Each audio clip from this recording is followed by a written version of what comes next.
Hello everyone and welcome back to the Nerd Cave. In this tutorial we're going to do the classic example, and that is to flash an LED. Flashing an LED might sound very simple, and this is the classic first program that you will do in microcontrollers. And this goes back in time when computers didn't have screen or audio and we had light to show that a computer was working.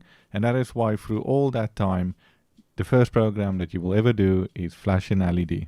To follow along with this example, you are going to need a breadboard, your ESP32S3 Pico, an LED, a resistor, anything between 200 to 1 kilo ohm will be fine, and just few wires. To build the circuit, we are going to use the following diagram.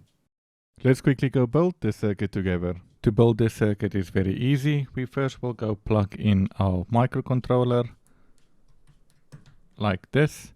And then for the LED, we want to make sure that the long leg, which is the positive, is connected to pin 40. So let's just go plug it in here, like this. And then we want to take this resistor, connect it to our negative side of our LED. We will jump over to this side. And then we just need to go connect this one to ground, which will be the third pin from bottom. Like so. Okay, and there our circuit is done. Now that we have a working circuit, head on over to my website, link will be in the description, and we're gonna go and copy this code. We will paste the code in Phony, and let's quickly go through this code together. So from machine we import the pin library. The pin library is to use to control the pins on our ESP32.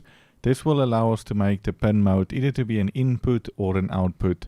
And here we import UTime. This will allow us to make a delay in our function.